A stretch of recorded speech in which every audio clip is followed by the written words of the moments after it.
Welcome to Waiting Tables Podcast, sponsored by Briscato Law, where we share stories of people in our community who live to serve others.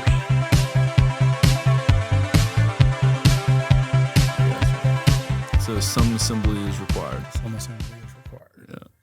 Well, that's good to know. Well, it's great to see you, man. Man, thanks for having me. It's been a little while. I don't know if I've seen you since we did your No, podcast. I think we've texted a couple times between it. I really hate that I missed the gathering that you invited me to, and I think I don't even know if I responded to you at that point. But man, I saw the pictures after the fact, and I was like, man, y'all had a blast. We had a good time, and it was that's Alan Brockman's North Delta Ramble. I don't know. You know Alan? Yeah, we had him on the podcast, and so the unique thing that he brings to the marketplace. Call it the marketplace. Look at me talking business. But to Northeast Louisiana is so unique, and the passion that he has behind it. I want to see that thing really blow up for him, and I'm just surprised it hasn't already. Mm-hmm. But at some point, it is. It's just a very unique thing or offering that he has. There's nothing else like it in town. It's kind of like if you were to take, to me, this is just my, lay person's comparison, but it's like if you were to take like the Bayou Life magazine mm-hmm. and turn it into a video like resource, it's, or like if you were to take like the old school, Victor Cascio social page, right? Maybe even more broad than just the like maybe even like the News Star, the old school News Star, where it like actually had more than just statewide stories, like, and you turn that into a video page. Yeah, but it was life. It's life that's happening. It's community. I just had the privilege of interviewing Troy. I'm gonna butcher his last name, Lisenby. He's representing the Lotus Club, and that's another thing that is just so cool that we have in our community. It's old Monroe, but yet it's so much community happens there at the Lotus Club.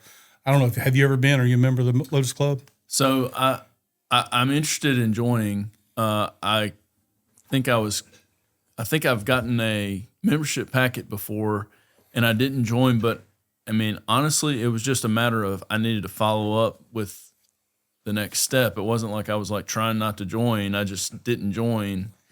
But that was like a couple of years ago. I don't even know if the people that I spoke to are still involved with the Lotus Club at this point. Well, here's my sales pitch for you on Do you the Lotus get like Club. a commission on this? I don't. I'm not even a member of it. But it's, Lotus Club to me is, and it's a little bit like Alan's thing as well, is that it's kind of like buying a boat. You want to make a commitment to it, but you don't know how long you're going to be able to use it, and you're going to be able to get the value out of it.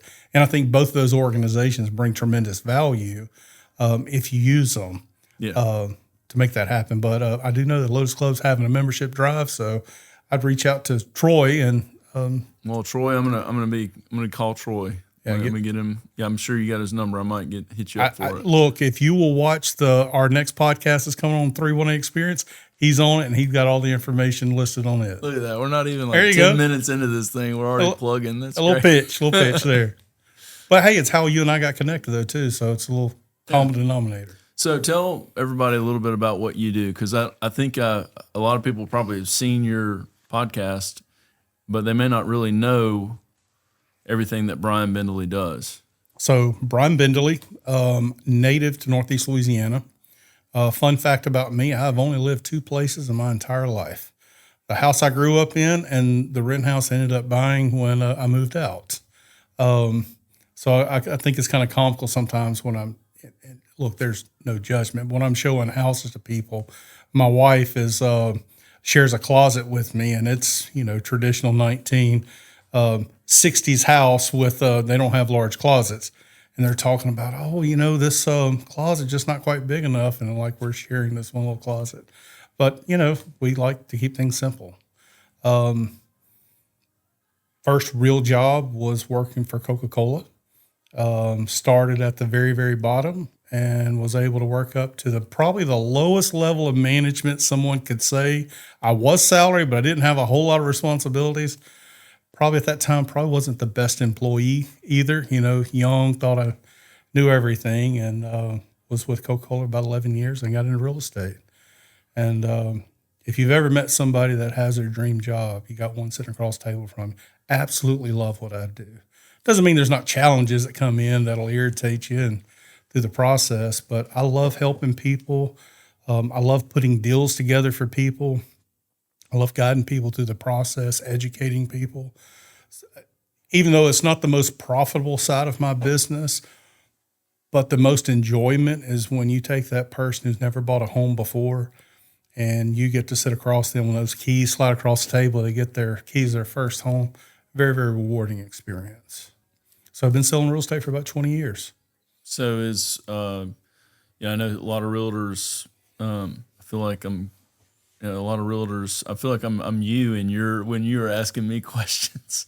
But a lot of realtors, they have like particular types of deals that they work on more frequently, or more like they kind of I want to say specialized, but Yeah. I'm sure you can handle like anything any type of realtor could do. But Well, specialize in an area. So my bread and butter is homes. I do a little bit of commercial business, but I'll tell you that it takes a completely different set of skill sets to handle a commercial transaction than it does handling a residential transaction. Residential homes, or even someone buying land to build a house on, it's an emotional process for people. It's I can see my kids raising them in this home. I can see my retirement happening in this home. But on commercial, it's about the numbers. It's about business. Do the numbers work? Can I make it work? Is it going to fit my business needs? So it's a completely different set of skill sets that you need to approach it. And I would say early in my career, I probably did some commercial transactions that I probably shouldn't have. I should have brought people on board with me to do it. Now I've been around the business long enough to know I feel fairly comfortable. But I could see myself entering into a situation in a commercial deal where I would want to bring somebody along for, that may have a little bit more experience, specialize in this one thing to help, because you can't, just like your profession, you can't be all things to all people. You can't service the whole, even though Louisiana says that your license will cover you to handle any legal matter, doesn't mean you need to be handling any legal matter. Would you agree with that? Well, for sure. Like actually in a kind of an area where law and realtors intersect would be like closings. And in Louisiana, I guess I could technically do a closing, but a bank would never let me like handle it, because they would want me to have all these different title insurance certifications that I don't possess, and nor do I like have any real. I mean, you could give it to me without any effort, and I probably still wouldn't want it, because it's not really the type of thing that I want to invest my time in servicing. So it's kind of like that. I mean, I guess I could technically do a deed, but if the person was going to have bank financing, they could close it with their cash, but they're going to need to get a lawyer that handles title to come behind me to basically write a title opinion about the transaction that I did, and like the prior transactions related to that property. I understand it. I understand how it works, but like it's not what I want to do. Well, not only is not what you want to do, it's not what your customers really need to count on you for. Just because you can doesn't mean you should.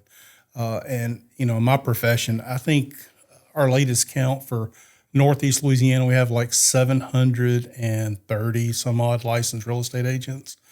Wow. Which, I mean, everybody how many people do we I mean, have in the parish? Look, when I got started back in 2006, I can remember a guy that was at that company complaining that there's over 300 real estate agents in the marketplace right now. Well, I mean, it's more than doubled that now. But, the 80-20 rule really comes into play. 20% of the agents are doing 80% of the work that's out there, probably closer to 90-10 in real estate. But again, just because they can doesn't mean they should. The profession has changed an awful lot since I've been in the business, but it still doesn't diminish the love that I have for it. Mm-hmm. I see you've got a John Ray Realty shirt on. Yeah. I would count myself in the group of people that are John Ray fans. How did your relationship with John Ray develop? So funny story. So I started my career off with Coldwell Banker, and they're, I think, currently the largest real estate company in the area, and they really gave me some good training. They had a training program in the very beginning. When you get your real estate license, they don't tell you how to sell real estate. All they do is tell you how to stay out of jail, okay, or end up in a lawsuit. So when you get your real estate license, you need a lot of help to figure it out. And at that time, Coldwell Banker did have a training program that was good, and I learned from it. Hold on, let me interrupt you. Okay. Are there real estate agents that go to jail? I don't know. That's what they tell us. Because I've heard of some stories where maybe there's some that probably should have gone to jail, but I hadn't seen one. No, a little bit of jest with that one. I don't know anybody that's went to jail, but there's some that probably should over my times on some of the stuff that I've seen happen. But moved from Coldwell Banker to Keller Williams. When I made that switch from Coldwell Banker to Keller Williams, I went and interviewed with John.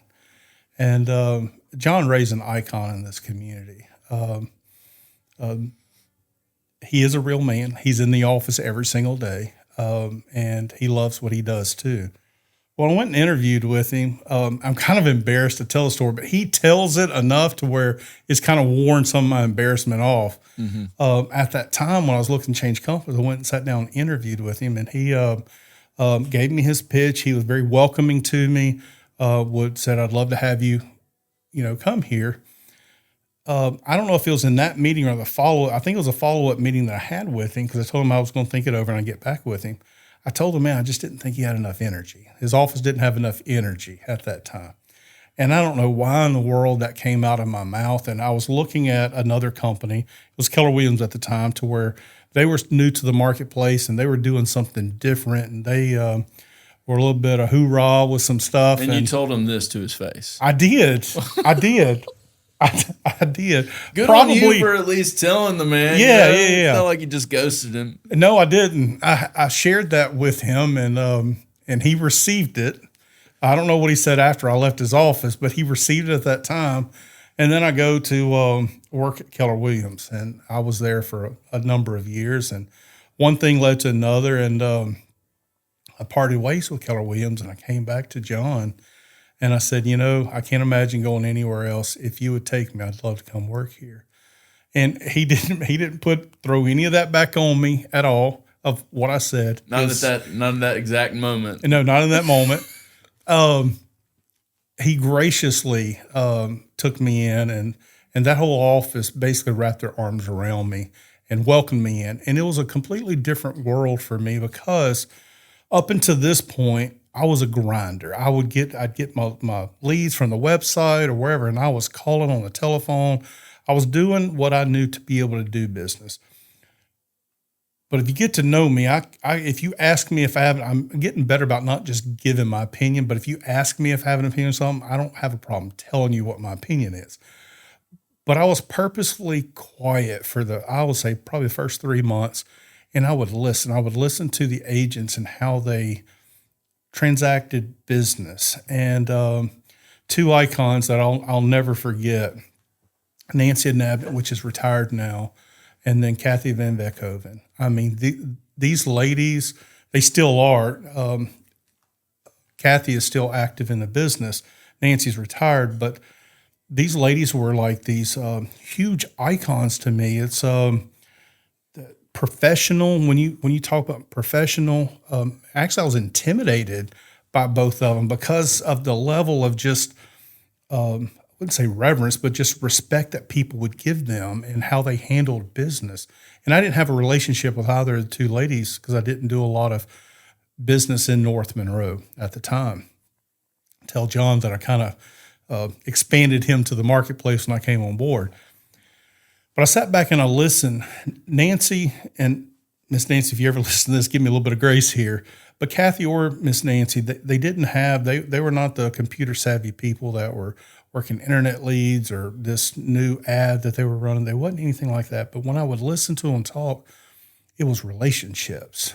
These ladies had mastered relationships with people.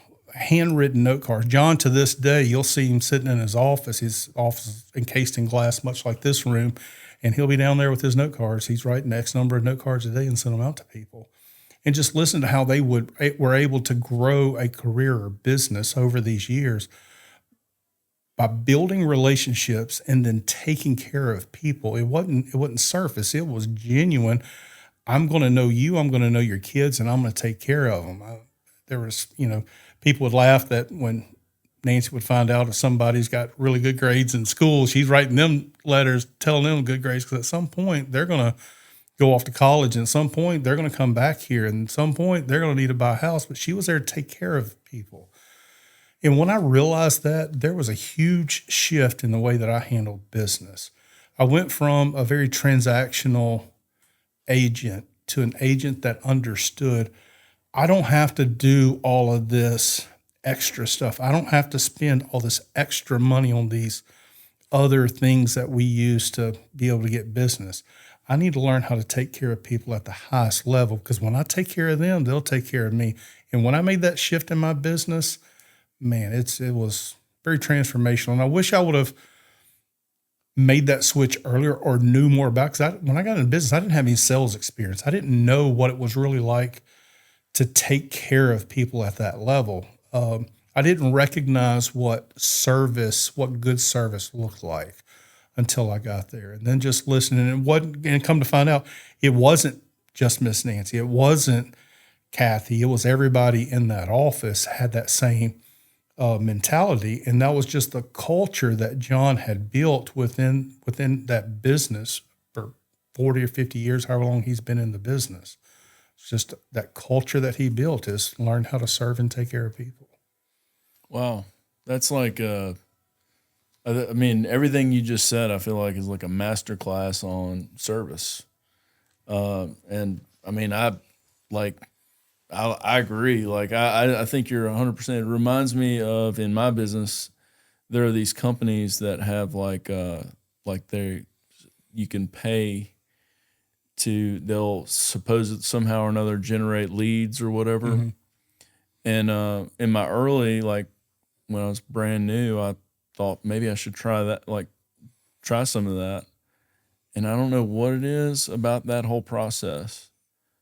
And good on anybody that's figured out a way to make it work for them in any bit, whether it's what I do or what you do. But it seems like to me the best way to develop a new client is with your own reputation, your own what people know about you, what people see about you. They see you working hard. They see you helping people, maybe not always putting yourself first in the matter, but putting somebody else's interest first. And it's like whenever you start taking care of people, it's not that they just take care. It's that they're glad to be able to take care of you whenever it's that time comes. Yeah, but it is a little bit of a double-edged sword also, and something that I've learned. And I'm not going to call the lady's name, but she had such a huge impact on me. They're friends. We go to church together. She made a statement to my wife after we closed on their house. So I helped them sell their house, helped them buy a house. Everybody's happy. And this is, just transparency with you kind of through the process of serving people. The whole process was great. I mean, they got great money for the house they sold. We got them a good deal on the house that they bought. It was a house they really wanted. And all that stuff worked great.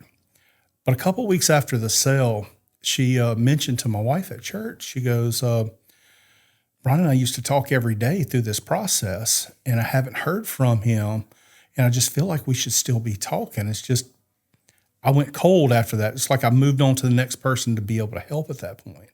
Well, we've implemented some things to kind of help alleviate that, but that really told me how much relationships really matter. And although I don't think I did anything wrong through the process where she wasn't taken care of, I didn't understand that just because we finished this doesn't mean that they're not still looking for something else from you. So I've had to make some changes and be more on purpose about when that happens. I don't love you, then leave you at that point. And it wasn't anything I was trying to do intentionally. It was just, I've got the next person. I'm I'm the guy I want to take care of. I want to fix problems. I want to problem solve. I want to take care of the people that I'm supposed to be taking care of right now. And once I've got you taken care of, I've kind of moved on to try to take care of somebody else. But she wanted you to still be there listening. Yeah, maybe so, or maybe I should have done a little bit better on that transition after the fact. And when I go back and look at, I feel like you probably, from a marketing standpoint, you want your clients to leave you reviews, right? I don't know if you do that or not.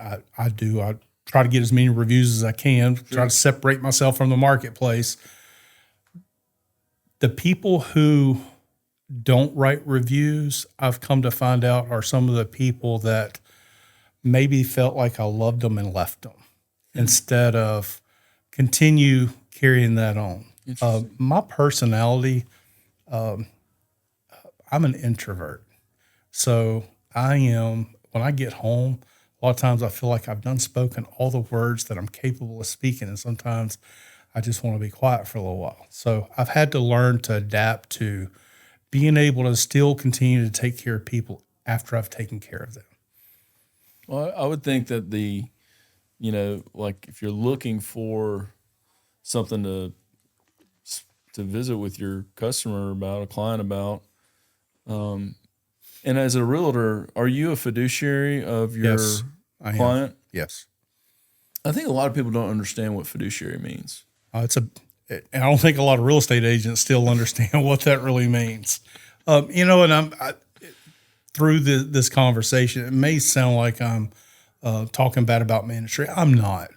Anytime you have the bulk of the people part of this part-time, and I know some people have to start someplace, you're going to have people that don't treat it like it's a full-time profession, and the results show.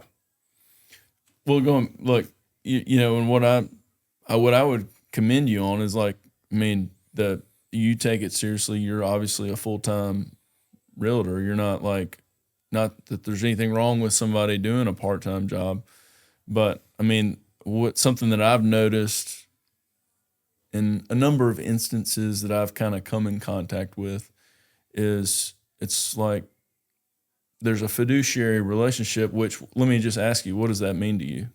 It means that I owe you everything that you need within that transaction. So the state of Louisiana, actually, before we get into that, let me tell you a recent change that's happened to help hold more agents accountable for that fiduciary responsibility.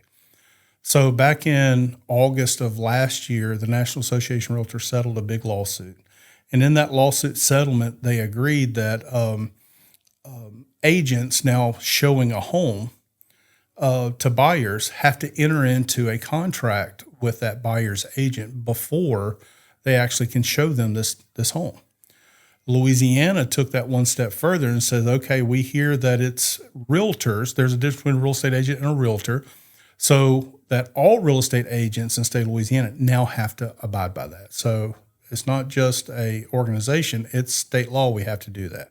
So if you're listening to this and your agent is not having you sign a buyer's agent agreement, they are breaking the law. And we still fight some of that, people adapting. But what that is supposed to do is that's supposed to have an agreement where everybody understands what our responsibilities are to one another. Me as an agent, I'm responsible to give you the best information that I can about the homes that you're looking for, the best information I can about how the market can impact you and your finances. I'm here to make sure that you are fully advised on the paperwork that we're filling out, what your obligations are to that. I'm here to inform you on the things I can't help you with that we need to get other people involved in, because I'm not a real estate attorney. I'm not a home inspector, but I'm here. Part of my job is to make sure you have those available to you. And I'm here to make sure your information stays confidential. Even if you decide to fire me, I have to keep that information confidential between me and you, and I can't use it against you at that point. That's what that means to me. Give me an example of like an instance where a realtor could learn something during a representation and then use it against them it really in any regard. I'm just trying to imagine. We're getting divorced. We have financial trouble. I have a a job that I just accepted in another location. All of those things, if put out, could be used against the people. If it's a divorce situation, well, maybe they need a quick sale to make this happen, or they've already bought another house and they can't carry 2 mortgages. They need to make something happen quickly, or I've got unlimited funds and I don't have to have bank financing, so I can pay whatever for it. Well, that's confidential information you don't want to get out there. And I've got to keep it confidential. No matter if I'm representing you now and you decide to fire me, you go hire somebody else, that's information needs to be held in confidence. Absolutely. It's almost, you're almost like an attorney for the buyer or seller in that instance. Yeah, I mean, confidentiality is confidentiality. Whether what you tell me today and you decide to go a different direction, I can't use that information against you, or I could be held accountable for that. Now, I think that there's probably people that should be held more accountable than what they are, so that would scare some others in to know that there's consequences into doing that. But, one of the things that I love about my profession is that we're 100% commission. I love that. I don't have anybody that's in control of how much money I can make for my family every year. It's up to me and how I service my clients. The bad thing about my profession is that we're 100% commission. Not from the fact that I'm worried about the lack of money I'm going to make. It's that I have seen good people make bad decisions because they need to get a paycheck. And I don't like that about my industry at all. And we say, well, Brian, what do you mean by that? Well, our customers look to us for expert advice. When we're going through negotiations, whether it be, let's just take a home inspection, for example. Although I'm not a home inspector, I'm not supposed to tell them, well, you should do this or you shouldn't do that. They do look to us to be able to give advice. Hey, what do you think about this? We shouldn't be telling them, oh, it's no big deal, let's just move forward just so I can get paid. We should be giving them objective advice so they can make the best decision. I'm not a decision maker when it comes to selling a home or listing a home. I am that expert that's giving you the very best advice so you can make the best decision for you and your family. It's just kind of like you're in a court case and there's a settlement comes down. You're going to be able to give them advice, but you're not the decision maker. Say, yep, we're going to take it and we're going to run with it. But your clients expect you to give them the very best advice so they can make the very best decision. So let's say, if you're okay with this, can we run through a scenario? We can. So let's say you're representing me, the buyer, okay? And my wife and I are making an offer on a house. It's our dream home. We're excited. She's seen it. She can't wait to move in. And I foolishly brought her to the showing, knowing that she was going to fall in love with it and that I would have to make an offer on this house. And so we make an offer, or we want to make an offer. What are the things that you're looking at to advise me on whenever the time comes to decide on the number? Well, Before we even get to that point, we're going to have a meeting that's going to talk about what your goals and your objectives are. I want to make sure I'm doing right by you guys at that point. If you come to me and say, hey, Brian, when in our first initial meeting, we're looking for a 3-bedroom, 2-bath house in this location. Here's my price point on it. I'll start asking a question. Well, tell me what that 3-bedroom, 2-bath house looks like. What's the kitchen look like? What kind of yard are we looking for? And we're going to come up with kind of a set of parameters. And I'm going to tell you in that meeting that, look, this is going to be collaborative. We're going to be looking together. I'm helping a lot of people, not to say I'm trying to push my job on you, but you're going to be laser focused on looking at houses every single day, probably multiple times a day. And you're going to see one pop up probably before I am. And you're going to text me that property, and you're going to ask me questions about it. If that property falls within the goals that we laid out of what we want to do, then I'm going to say, great, here's my opinion on it. Here's my opinion of price only on paper, because you truly won't know till you go inside and take a look at it. And if it sounds like something we want to go take a look at, then we'll schedule an appointment to go look at it. But if you send me something that's outside the parameter we talk about, it doesn't mean that you can't still buy the house. But my job to you is to be able to push back a little bit and say, look, tell me what's changed, just so that I'm on the same page with you. You're looking at a house that is $300,000 more. Yeah, $60,000 more than what you told me you wanted, $20,000 more than what the bank's approved you for. Tell me what has changed. Where are we going to get the money to be able to get this? Well, Brian, I think we can negotiate $60,000 down. I'm saying, well, look, like we said in the beginning meeting, unless there's extenuating circumstances, I don't see any way possible we're going to be able to make that happen. Well, Brian, I got information on this. No problem. We'll vet that information out. So end of the day, we're going to be on the same page before you even go look at a house. Sure. We're on the same page and say, Brian, this is the house. I think we want to make an offer. The first thing I'll do is I'm going to call that listing agent and I'm going to fish. I'm going to fish for as much information as I possibly can. And if that agent is going to give more information than what they should, I'm going to receive 100% of that, okay? Because that's my job, is to take care of you. My duty is to you guys, not to anyone else. I'm going to take that information in. I'm going to look at comparable properties in the area. Then I'll give you my opinion of price. And I'll give you the recommendation on what I think a good offer would be, with concessions or without concession, depending on what we talked about in the very beginning. But we're already, before we write that offer, we're already going to know where our money's coming from, how much money we're going to need to be able to put down, what closing cost is going to look like. Are we asking for concessions? Are you going to pay that closing cost? And oh, by the way, with this new law that went into effect, the agreement that we're already into already has a discussion of my commission, my compensation. You've already agreed to that. Are you going to pay that directly, or are we going to negotiate that in the contract? So all of those things are going to be taken care of. It's very few times that we are writing offers nowadays inside the home. I want to make sure we're making calculated decisions. Now, there's exceptions to everything. I know this is a hot house and it's going to go really quickly. I mean, I'll sit there at the dining room table with other people trying to come show it, and we're like, we're going to treat it like it's ours till we're done. We'll write that offer up and get it submitted. But we're going to know everything, most everything, before we even go in and take a look at the house. So when you decide on the price that you're going to offer, I mean, I'm just thinking out loud.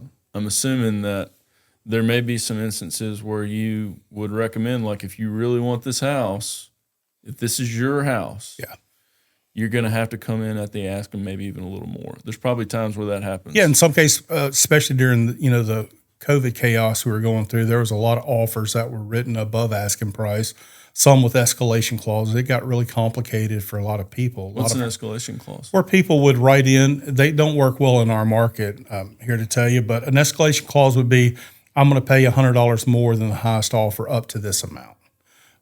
So if another offer comes in, I'm $100 more up to this amount.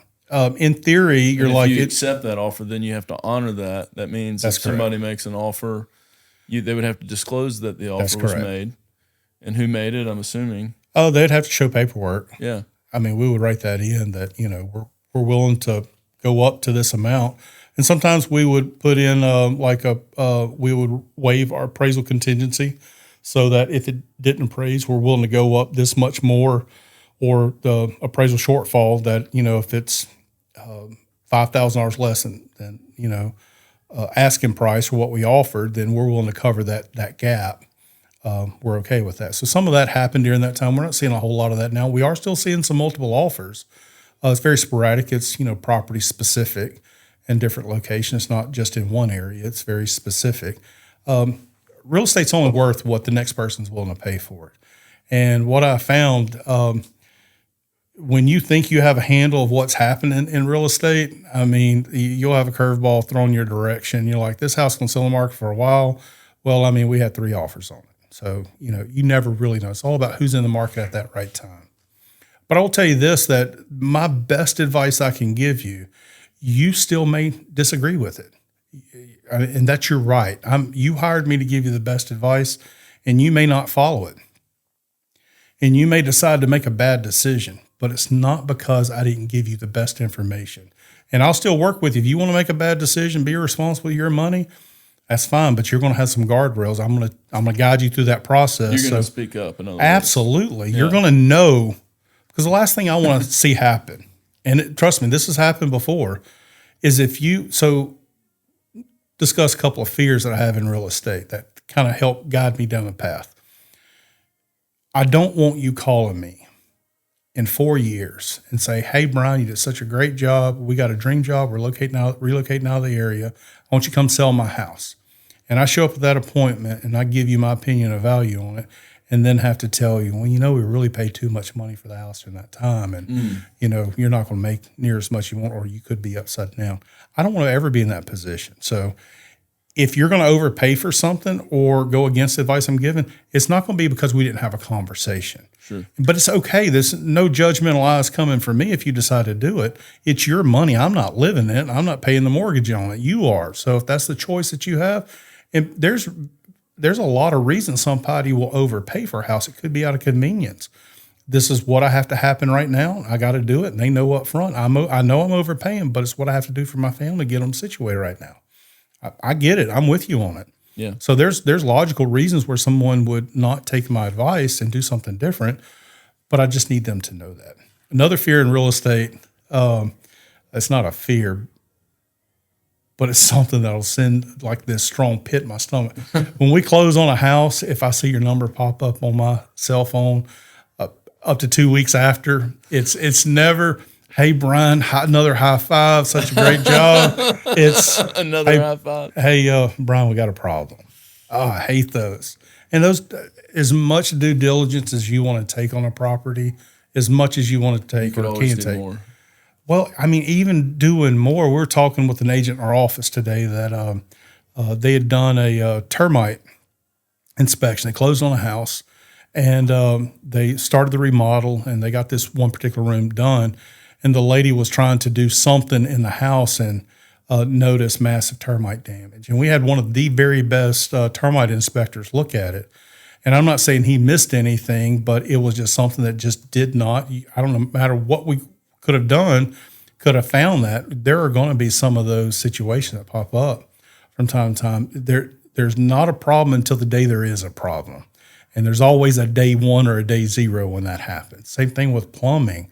You could run the water in that plumbing system, that home inspector, for an hour. I mean, have everything running, flushing toilets, make sure everything's draining, and there's not a problem until the day there is a problem. And sometimes it does happen right after closing.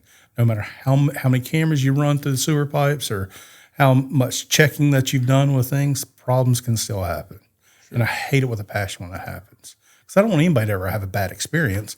And a lot of this stuff is outside of my control when it does happen. Well, and some of this is too, like, not to say, like I said, I'm not. You could always do more. Like, you could always do more in due diligence.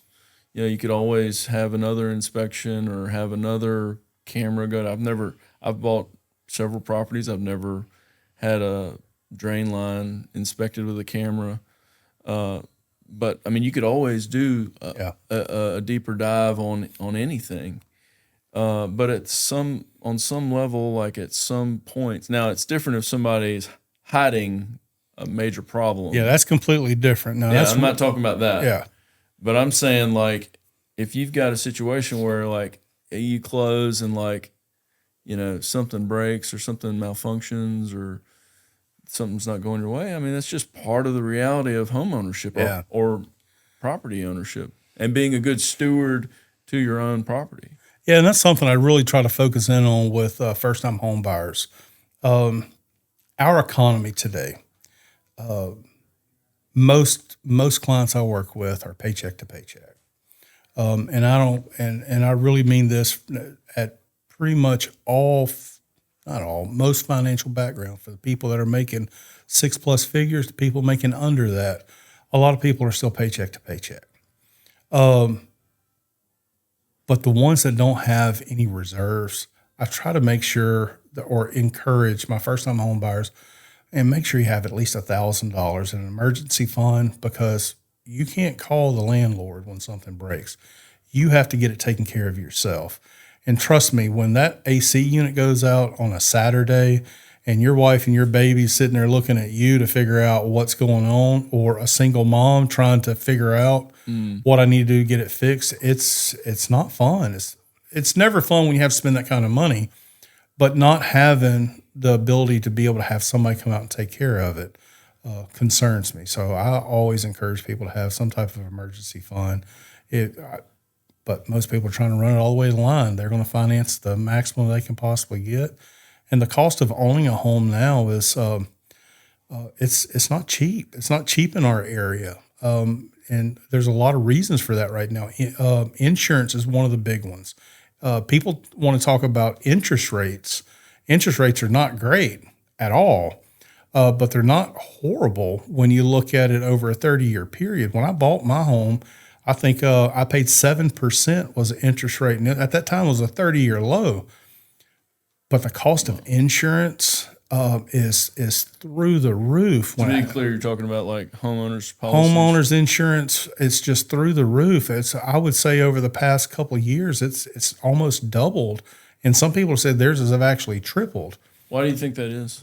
Man, I think it's all the greedy lawyers. I mean, you said that, not me. I think I'm asking your honest opinion. I think it's if it is that you think it's that. I mean, I'll be I'm glad to have a debate with you. But look, like I told you before, if you ask my opinion, I'm going to give it to you. I'm asking your opinion. Give it to me, So Brian. I don't think it's actually one thing. I think it's a lot of things. I think it's Louisiana politics. I think I had what's the I forget the guy's name. He's running for Supreme Court justice. Really nice guy. He was in town raising money. Or campaigning for that. But he's a Supreme Court justice in our district up here. What, Justice McCallum? Yes, Jay McCallum. Yeah, Jay McCallum. Super. He's fantastic. If you ever have an opportunity to listen to him give a speech, he's fantastic. But he said something that I thought was really good, and I just lost it. Let me think. It's going to come to me. It's talking about tort reform. He was talking about we don't necessarily need to fix the attorneys. We don't need to fix the law. We need to fix the judges that are out there. We need to make sure that the law is being applied like it's meant to be applied. Mm-hmm. And I never thought of it from that perspective. So that's kind of changed my views a little bit on that. But another problem is that everybody, it's a cultural problem. People think you're supposed to get a roof replaced when you have a hailstorm and the insurance pays for it. Well, guess what that does? That drives up insurance premiums for everybody at that point. If your sole purpose of getting your roof replaced is never to pay for it yourself, is to have it done through your insurance company, what do you expect is going to go up? I mean, your premium is going to go through the roof. Anytime we have, anytime we have a hailstorm, and I know everybody's got a business plan. But anytime there's a hailstorm, we have people just coming out of the woodworks, going and knocking doors and saying, "Hey, let me go check your roof." And because if you got a little bit of hail damage on it, you may not need a new roof, but if there's a little bit of damage and I can get that insurance claim, we can get you a new roof. All you got to do is cover your deductible. And I don't think that's healthy for an environment if we rely on the insurance companies to replace all of our roofs. All right, let me kind of. I'm not gonna. All right, it's good. Yeah, this is a good. I'm a big boy. We can handle it. We can handle this. So let's talk about something for a second. What is, in your mind, the purpose of an insurance policy? An insurance. That's really the question. What's the purpose of an insurance policy? Yeah, so I think an insurance. Very broad, general question. Well, I'm not pro-insurance because, Lord, I pay so much for insurance, and from professionally to automotive to my homeowners. But insurance is there to protect you for a loss, protect you so that you can more easily overcome a loss at that point. I don't think insurance is there to be the mechanism so you never have to pay for something again. Okay. All right. I think what you said with the first is to protect you in the event of a loss. Yeah. And what I would say even more broadly than that, the purpose is you pay a small premium. Used to be a small premium. Well, it's still a small premium when you look at the magnitude of what the loss could be. Mm-hmm. And I don't think that's changed really that much in a proportional sense. But when you look at, okay, I'm going to pay a premium, and if something bad happens, catastrophic, or even less than catastrophic, but still substantial, whatever, then this policy is supposed to reimburse me for whatever that financial loss is. Yeah. Okay, and that's the overall intent of what we're talking about, a homeowner's policy or a property policy. And I think to what you just were talking about a little bit, I would take issue with some of that in the sense that if your insurance policy says that if you get hail damage or if you have damage because of a hailstorm, then I think you should be able to repair that damage. Yeah. So I agree with you, and collect from the policy. I think I might have misstated kind of where I'm going with it. I know of roofs that get replaced that don't have the damage based on the policy, and they still get brand new roofs that are happening. It could be a roof that is 20 years old. So you think the insurance companies are just laying? And I'm not trying to. I think there's. Do you think they're just laying over like whatever you say, Mr. Roofer? I'll go with it. No, but I think their process. I think there's there's kind of a middle ground. I think that everybody should kind of operate more in the middle ground and stay away from the extremes. I've witnessed more times than I care to where claims. There's a company right now, and I'm not going to call the name. I don't care what you put in front of them, it's deny. 100%. It could be like the worst thing.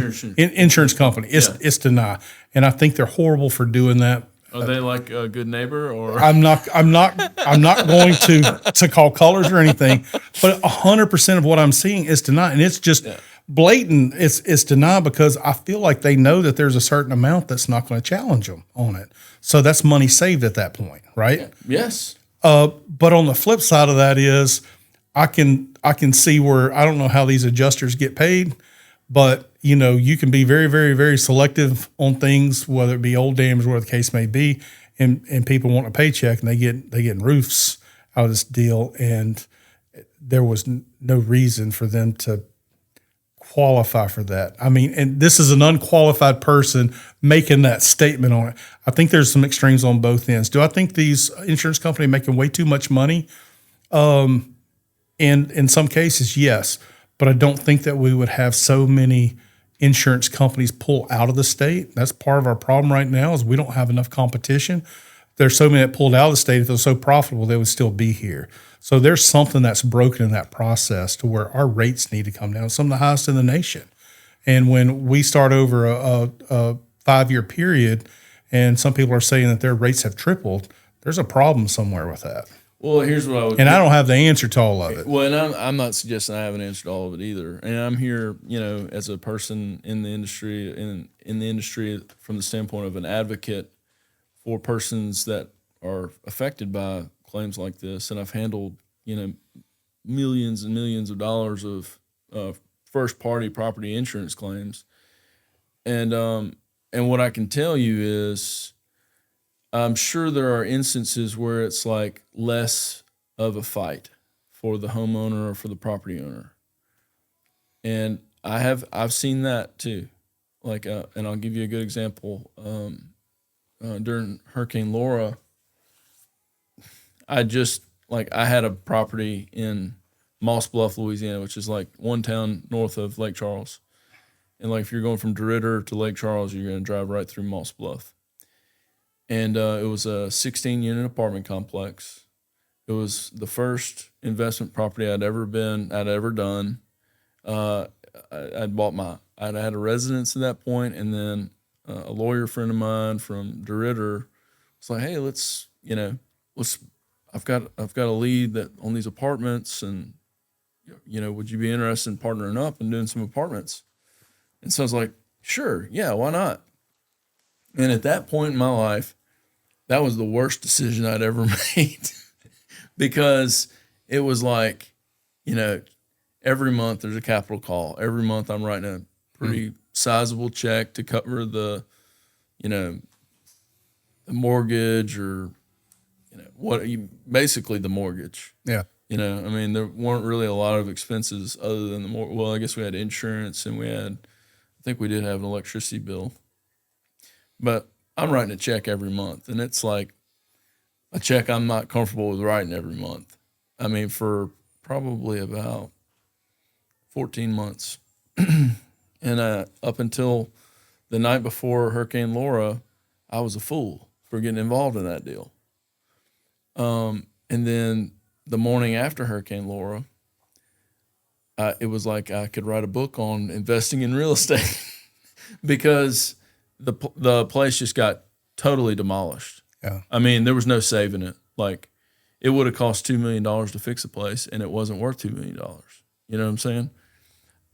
So it was a situation where the only thing we could do was collect the insurance proceeds and then try to find somebody, an investor that could rebuild it. And that's what we ultimately decided to do. But there was a process involved. And obviously I'm a lawyer, and I'm involved on the front end of that whole inspection process. I'm involved I talked to the adjuster myself. I drove down there. I met with the adjuster. I hired a contractor to accompany me to provide us with some commentary while we inspected the property with the adjuster. I took proactive steps that were very beneficial ultimately in the end. And what I would tell you is that was a smooth deal. We met with the adjuster. He inspected it. The claim was over $200,000, and his authority stopped at $200,000. He told us that before we even met with him. He said, "I've got $200,000 of authority. Once you show me more than $200,000, it comes out of my hands and it goes into the hands of this other group." And the other group was basically an industrial. Their whole line of business was inspecting high value losses, insurance losses, and I don't want to name them, but it was a significant, substantial group, a third party contractor that the insurance company hired, and so I went down and met with them whenever they did their inspection, and they were like, "Yep, like there's no way you can rebuild it for what your coverage amount is." As far as we can see, this is a quote unquote total loss. And although we can't write it up that way, we are going to send our report. We can't give you our report. We're going to send our report to the insurance company. I feel quite sure they're probably just going to write you a check, and that was the end of it. And if I hadn't have taken those steps, I don't know what would have happened. But I was very proactive from the get-go because, it was everything to me. But I think anything in life, if you're not proactive, you're going to end up getting what someone feels like you're worth at that point too. That's right. What do you think about the new roof legislation that just passed? Have you kept up with that in the state? I don't know that I'm aware of it. So, and I'm heavily paraphrasing. I've got some opinion. I'm probably going to be roasted for these opinions. Well, we can always look it up while we're here. So basically, I think it was House Bill 122. Wow, you're doing good. You're quoting the bill number. I've been looking at it. I think it's House Bill 122, where they have basically saying that roofers have to pull permits to put roofs on. I think for single 1 to 2 family structures, they're going to now start pulling permits in areas that have a permitting system. So let's just say take Ouachita Parish has a permitting system. And there's also another bill that was out there that they're creating a registry system that's starting out to be voluntary, but I think it's going to end up being mandatory. But to where you register when you've done a roof when one gets put on. And talking to the legislator or hearing him speak on it, I think it's the initial thought was really good because we're going to try to start getting more qualified. Roofers not going to have we have a hailstorm. People from all over the country come that don't have licenses and put up shady roofs. And so I think that initially it's looking good, but I have a concern. And my concern is that I feel like it's going to give the insurance companies another avenue of denying a claim if they cannot see that permit was pulled on that roof. So effective August 1, you're supposed to have your roofer installs your roof, supposed to pull a permit on it. It's going to be up to the local agencies to enforce that. Whether it be if it's not city limits, West Monroe, you have West Monroe, then Monroe City Code inspecting, pulling permits in Washita Parish. I don't think we have the manpower to do it. Well, I'm just telling you right now that's the bill that just passed, if I'm understanding it correctly. And I think it's good so we can have more qualified people installing these roofs. But the downside to that is you live out in the parish and you have your brother-in-law come install a roof on your house and it wasn't permitted at that point.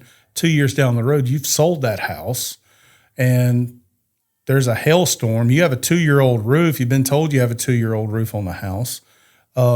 Insurance company goes to look the claim. They're like, oh, let's make sure there's a permit pulled on it. No permit pulled on it. Are you going to be covered at that point? You know, when you start looking across the country, one of the biggest things for claims being pulled is for unpermitted things that have happened. And I think that's something in Louisiana we need to take a look at because that could be. Could you see that being a major problem?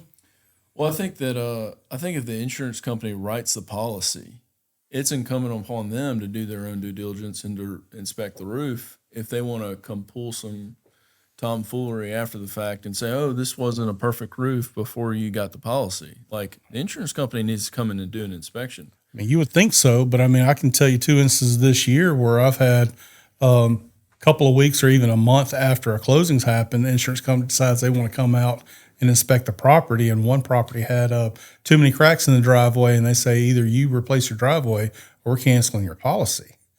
I mean, that's their right. That's tough. Yeah, no, and I would say go look for a new policy if the driveway thing isn't in your budget or whatever. But I mean, I've had that happen with my own things too. It's like, and if you deal with a good insurance company, they should be doing their due diligence. What you have is a lot of times these like fly-by-night insurance companies or smaller insurance companies that are just trying to get premiums wherever they can get premiums. They write every policy under the sun, and then they rely on their adjusters after the fact to collect their margin, which is to reduce their liabilities. So do you think it'd be your opinion that if a roof was not permitted, putting it on after this time frame, so let's say a year down the road, they have a new roof put on, it wasn't permitted, as per the state law, is supposed to have a permit pulled to get a roof. Insurance company writes a policy on that. They didn't do their due diligence up front to see if it was permitted or not. They wrote the policy. And then we have a hailstorm happen in 6 months, and they learn after the fact the hailstorm, there wasn't a permit on it. You think the insurance company's still going to have to? I think they have to buy the roof. Now, okay. If they deny the claim, I mean, I'm not saying that they will. So you don't think that should be a fear? They'll never deny the claim. I'm not saying that. I'm saying they should have to pay it. And so, I mean, you may have to, I don't know, I guess have a strongly worded email to the adjuster or maybe hire a lawyer. But I mean, I absolutely think that they should pay for the roof. They have to inspect the property.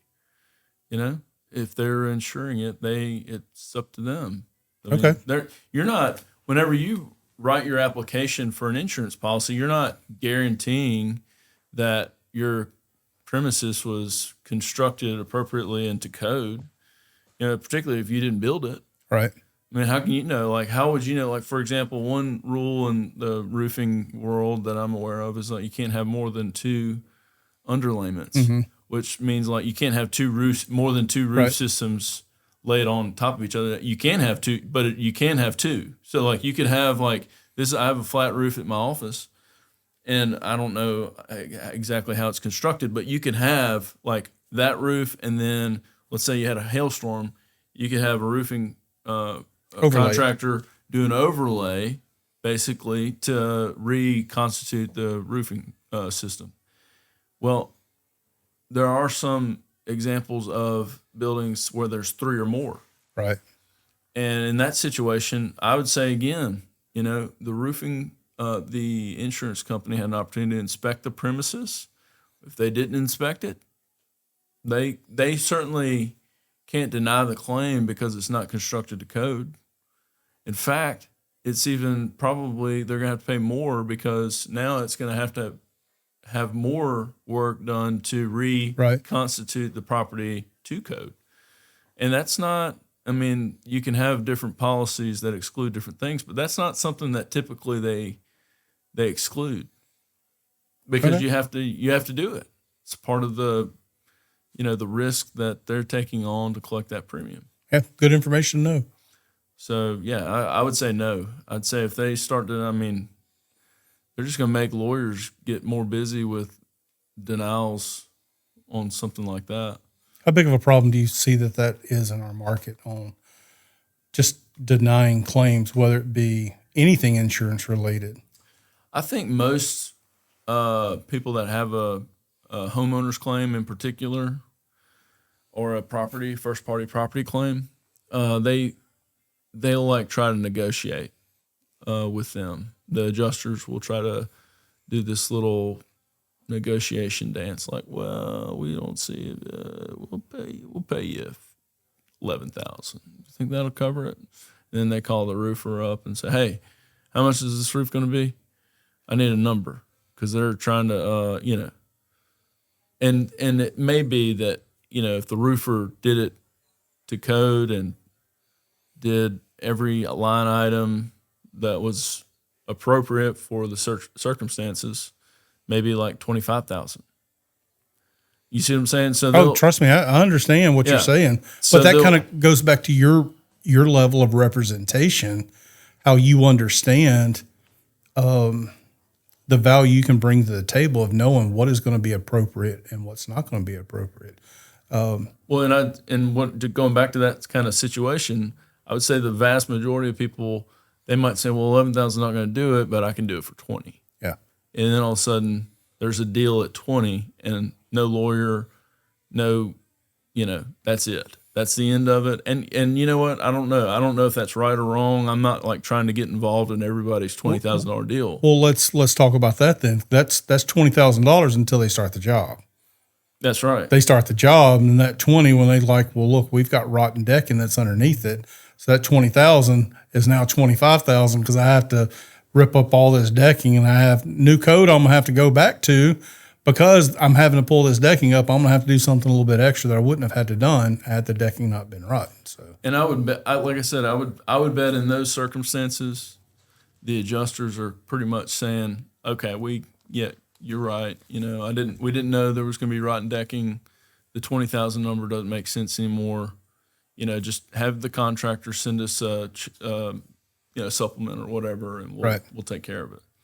But I guess what I'm really kind of talking about is like there's like a little negotiation thing that happens at the beginning of a claim situation for a property, where basically the adjuster is trying to save a little money here and there. And all those, I never see any of that. Like, those people aren't coming to me. It's the people that are coming to me are the denied, like totally denied, or if there's something else weird that happens, or if there's a third party that caused the problem to begin with.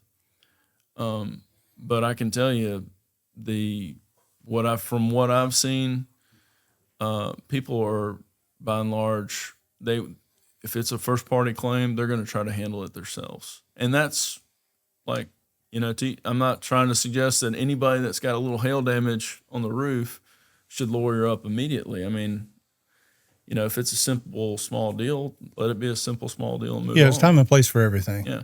What I get involved in sometimes where it's like, where the adjusters want to pay $100,000 and it's really like a $700,000 problem, or if it's like this is a 60-year-old roof that hadn't been maintained and all this stuff, and they're trying to get out on some maintenance exclusion or something like that. And we had one that was like, this is about a year and a half, 2 years ago, but it was from that, I think it was from, I want to say it might have been from Hurricane Laura winds that came after Hurricane Laura. So it wasn't that long ago. And they did this exclusion that it was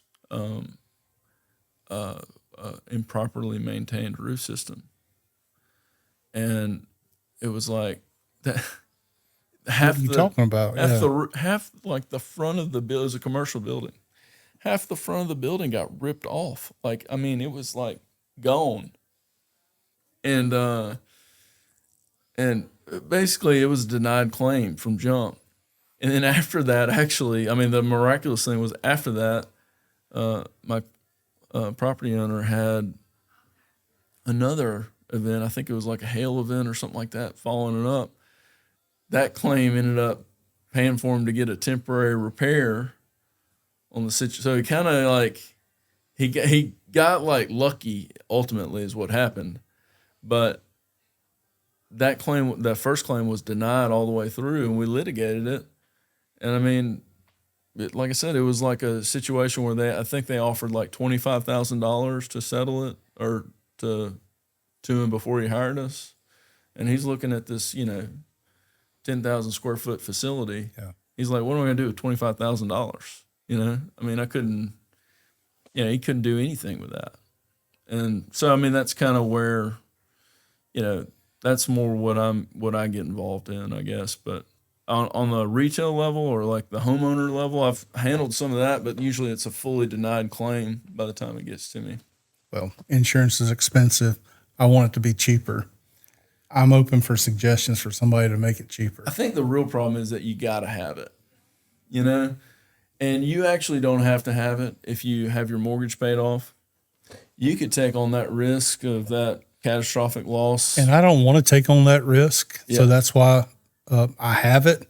But I mean, at some point you start getting insurance poor with your auto and everything else. I've got a lady I'm trying to help get a house, first time home buyer, and her price point is not.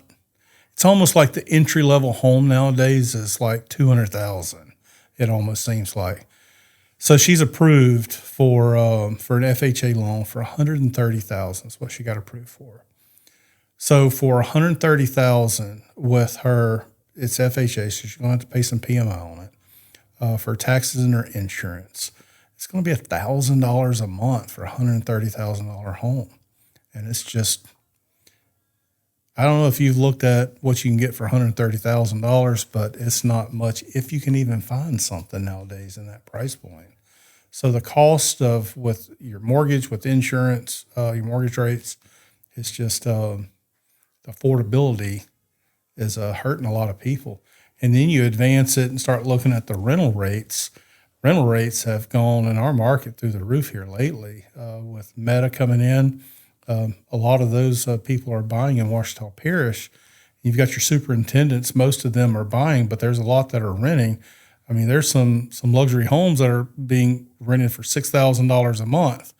But then you have homes that originally probably would have been rented for like $1,500, going for like almost $2,500 a month. So the cost of owning a home or renting a home has definitely gone up here. And, I would love to see the Fed cut the rate. I'm not looking for it to happen by the end of the year, but it'd be nice if they did.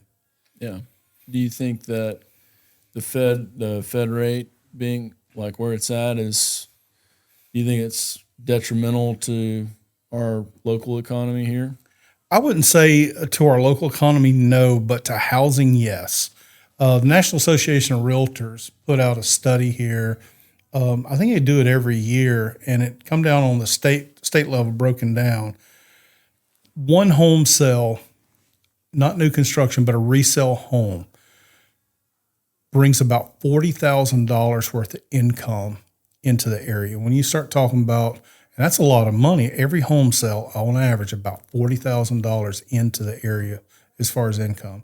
Oh. With agent commission, you got bank fees, you got title fees, you've got the furniture that people are buying for the new home, the cleaning supplies that they're buying for a home, the repairs that are having to be made, on average about $40,000. And it's almost double that for new construction. So when we have a decrease of 20% in the area, that is an economic impact. I do think that where the rates are at right now with Meta coming in has definitely helped keep our real estate market vibrant, or stable. Stable, probably a better word for it. We have a very stable market here. But depending on where you're shopping, there's not enough homes on the market. Depending on where you're shopping, there's too many homes on the market. It's very specific to who's in the market at that time. Well, from my view, it seems like our market's maybe even like, I don't want to say sluggish, but like I've noticed, I mean, whenever I drive home every day, like I see you have a house for sale in Cuba right now. I noticed it the other day. I drive by it every day. So what people are not buying is projects right now, and that's a project house. The people who are buying projects are your investors that really want something that is such a good deal that they can mitigate any risk option and still be able to turn a profit on it. So what's selling for premium dollar and selling fast is everything is turnkey. All the updates have been made in it. Those homes are things that you start seeing that will get multiple offers on it or will sell for a premium price. We have a house on Regency in North Monroe that it had multiple offers on it, the day it hit the market. It's not uber updated, but I mean, it's a good location, and we had multiple offers on it. So still a North Monroe property, but it was priced at the top of the market for what it would bear, but we had a lot of people interested in it. House on Cuba, it's a solid home, but it's kind of like a little time capsule. Other than a little bit of flooring, that home's all original from the day that it was built.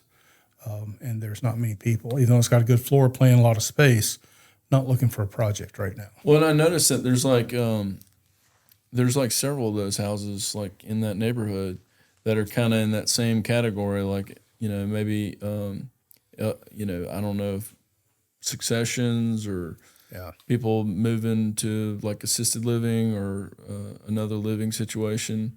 But it's like they're kind of, those houses don't seem to be moving, and it's kind of interesting. Like I would have thought, like a few years ago, like whenever interest rates were lower, you would see those get snapped up by even a young family. Yeah, money's cheap at that point, where they can go and borrow a lot of extra money because it was cheap and do all the upgrades they want before they even move in. So when money's cheaper, it's much easier to do those things. Money's not very cheap right now, so it's not as easy to do those kind of things. I had a friend that bought a $500,000 home during COVID and got an interest rate somewhere in the twos.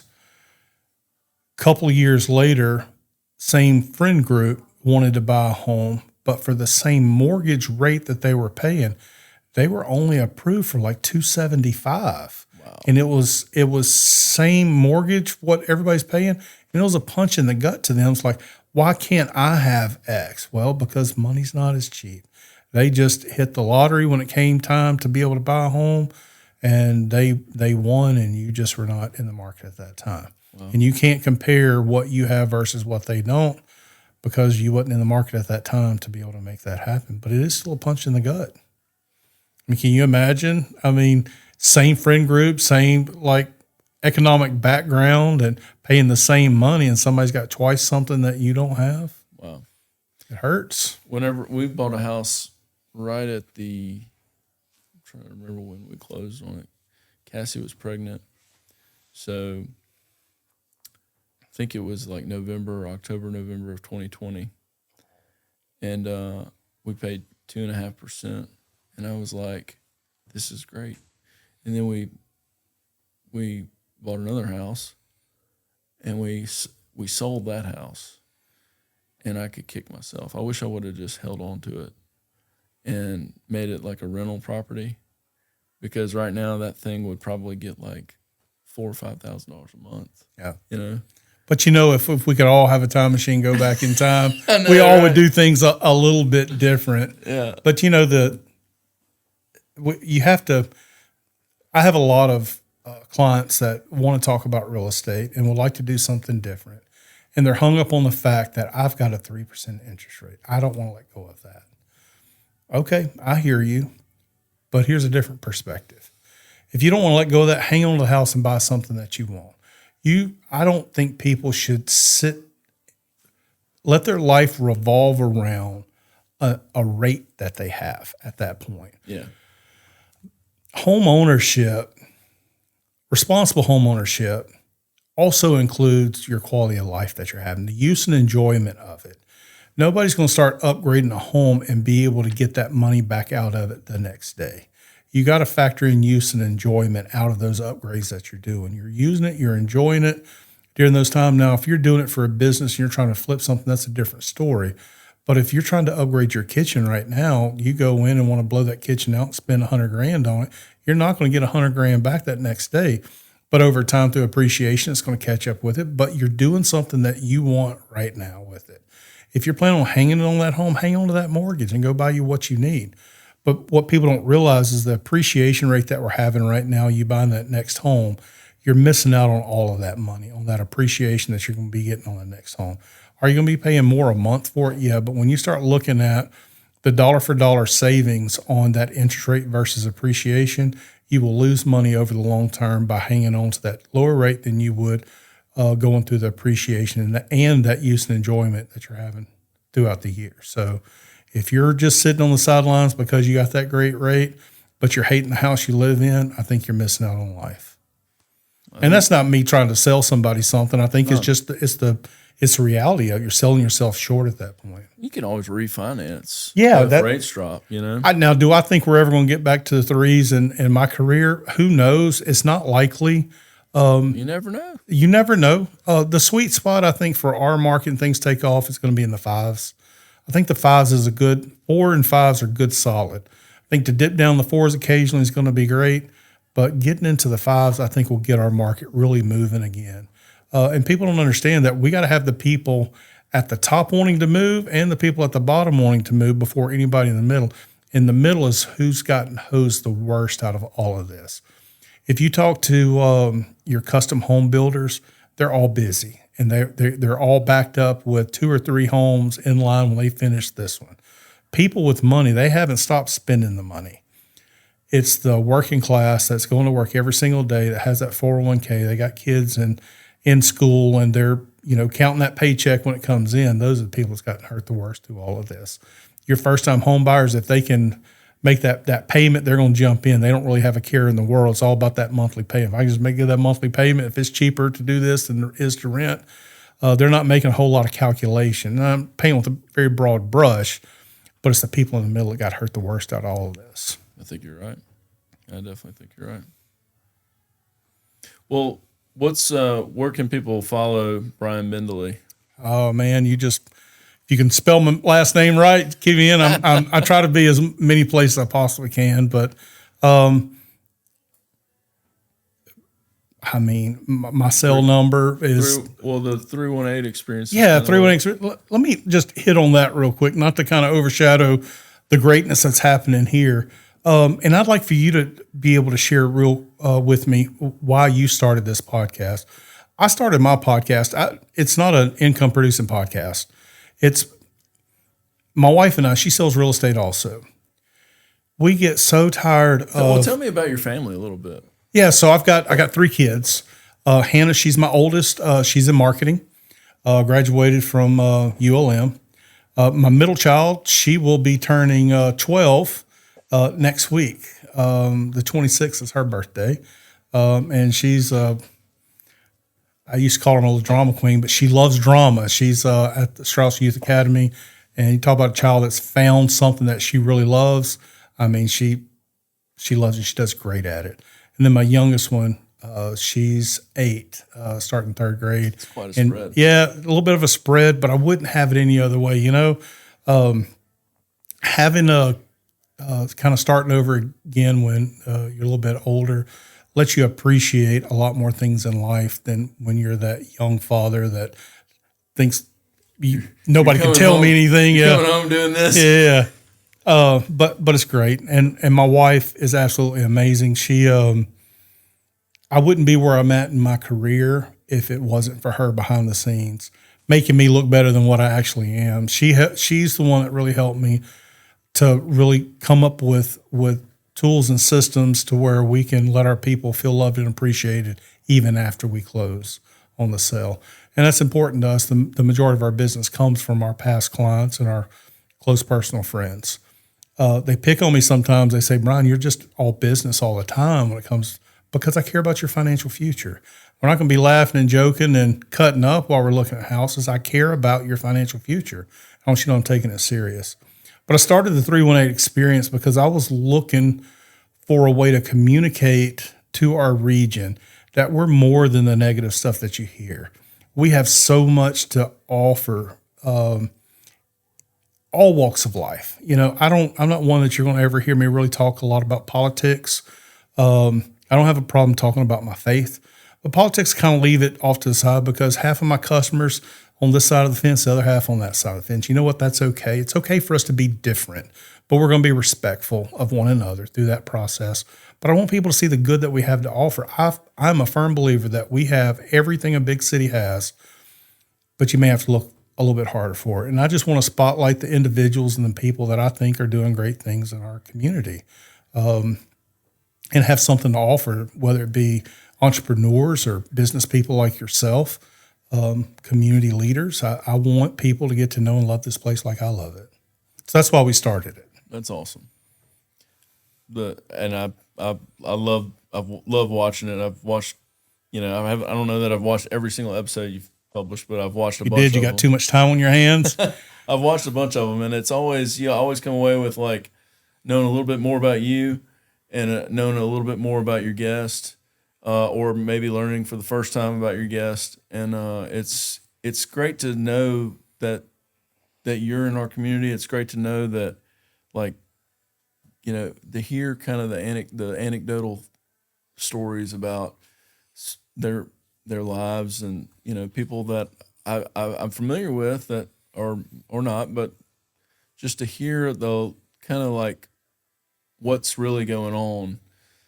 It's comforting, and it's informative, and I enjoy watching it. So, well, I can't, just like you can't be the attorney for every single thing in this town. You don't have enough time in the day. I can't be the real estate agent for every single person. There's other people that need to feed their families and be able to eat too. But if you want to know who I am and what I do, just know this. I'm here to make sure people are taken care of at the very highest level. I'm very serious about my job, and I want to make sure the experience is as good as it possibly can be working with me. You mentioned something about your faith. Do you want to share any more of that? Yeah. So, my wife and I both are very active in our church at First West here in town. Again, a lot of credit goes to her about helping pulling me back into the church when we started dating. And I've been all in ever since. I don't claim to be the guy that has it all figured out. I am. I don't always have it together. Frustration comes out in me sometimes. I am a sinner. I'm not perfect. Some may say I make more mistakes than the average man. Maybe true, maybe not true. But I love people. I love Jesus, and I love our community.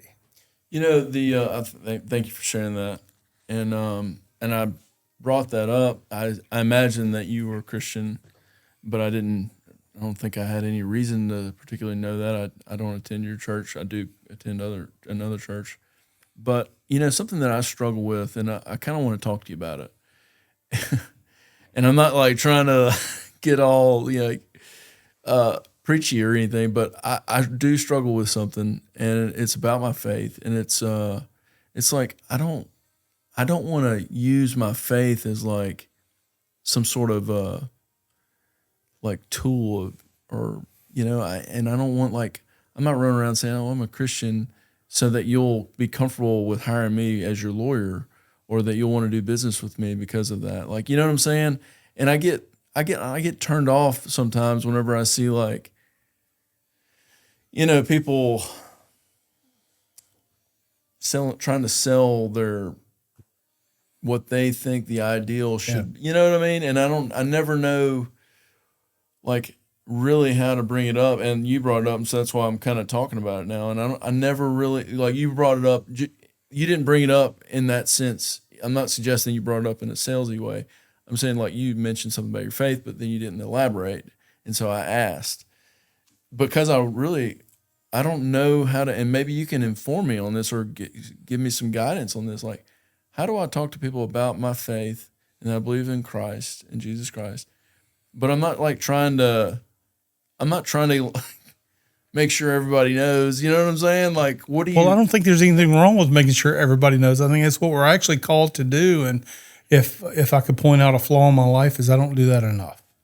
So thank you for bringing it up. But first we're gonna talk about our action and how people perceive us.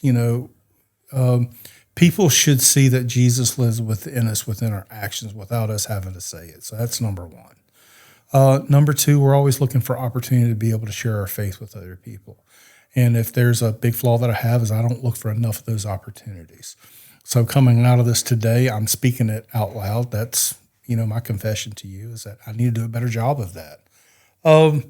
As far as people putting themselves out there with it, I know what you're talking about. And I try to offer grace to those people. And that's, with age comes introspective. And one of the things I try to give is a lot of grace. But I don't have a problem with holding people accountable too.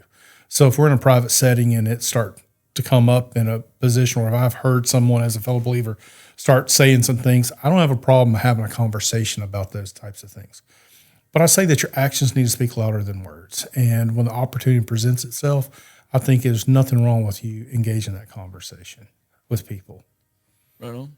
So, I mean, it's something that I think about probably more than what you, I mean, like this is just one conversation I've had about it, but I think about this all the time. Like I think about I'm certainly not trying to influence somebody's decision based on what my faith is. I mean, I'm not trying to because I remember I saw this guy driving down the road one day. I remember where I was at. I was driving down Tower Drive, and there was this old beat up red Chevy truck, mm-hmm. and it had Contractors for Jesus on the back, or a carpet, whatever. And it was a phone number and a thing. And it just made me feel like that's probably the last person I need to call. And I'm not saying that was the name of it. I don't remember exactly what the name of it was, but it was it just didn't feel right. It felt like the guy standing on with a bullhorn in Walmart parking lot trying to preach to you. Yeah. Sound something like that? Or maybe the guy was I don't know. You ever watch that show, the Righteous Gemstones? Mm-mm. Okay. Well, it's Baby Billy is one of the characters. It's kind of anyway. It's a cheesy deal, but there's people. The Christian radio stations will have a business person come over there, and then they'll read some scripture. I support this radio station. I don't think there's anything wrong with that. I think as long as what someone's doing is biblical, I think they should be able to have the freedom to share their faith any way they see fit. And I'm going to do my best not to cast judgment. But I do understand your concern that you want people to be able to know that that you are a believer and your business is based on a lot of those principles. And I don't think there's anything wrong with you being able to have that conversation. Well, yeah, and I think part of my concern is I don't want, I guess I recognize that I shy away from talking about my faith because I'm afraid that people will see that as some sort of inauthentic. So here's my encouragement to you today. All right. Never shy away if the door's been open. I opened the door, you started asking questions. I don't have a problem telling you about how I believe in it. I do incorporate it into my business a lot. And a lot of times it will be, I don't know if you're a person of faith or not, is how I'll introduce something, but it's my belief X. Or I feel like God is moving in this direction and we just might need to sit back and listen for a little while. If that's on my heart, I don't have a problem doing it. And my entryway, a lot of times, I don't know if you're a person of faith or not, but then I'm going to share a little bit of my faith through this journey. And sometimes that door gets closed really quickly. And you know what? That's okay. I mean, I try to be respectful of people.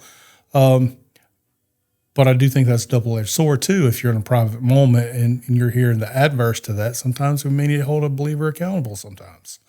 I don't believe in necessarily doing it publicly. I'm not here to embarrass somebody, but there's nothing wrong with talking about your faith. And if someone perceives that to be inauthentic and it was coming from a place of contribution that you felt led to do, then I mean, it's why they have chocolate and vanilla. You may not be the right flavor for that person, right? That makes sense. So don't ever be afraid to be able to share your faith when the opportunity comes up. I appreciate the encouragement. And you don't ever have to go 10 levels deep with it. And they may ask you a question that you don't know. And guess what? One of the things I found out in real estate, that people are okay with the word, I don't know. As long as you follow it up with, but I'm going to find out and I'll get back to you when.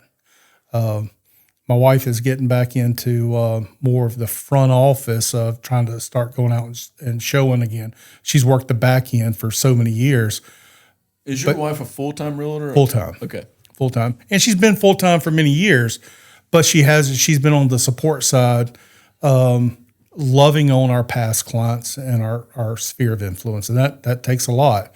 But the kids have reached an age, my middle child's fixing to get to the age where we can leave her alone a little bit at the house if we need to. So she wants to get back in. And, one of the things she's like, well, I don't know a lot of these new terms or some of these contract stuff. And I said, it's okay. Just tell them when they ask a question, you don't know. I don't know. But I'm going to find out and I'm going to get back to you here. People are okay with that. The first big lesson I learned in real estate when I got started was if you can master setting people's expectation, they will follow you as long as you're not walking them off a cliff. They will follow you. Just be really good at setting expectations and make them feel loved and appreciated. That's I agree with everything you just said. So why did I start this? So the podcast is called Waiting Tables Podcast. And you kind of asked me, well, we didn't finish that conversation. I think I interrupted you again. It's okay. But whenever I grew up in Monroe. I was actually born in Kentucky. My dad was in the Army, and he was a career Army officer.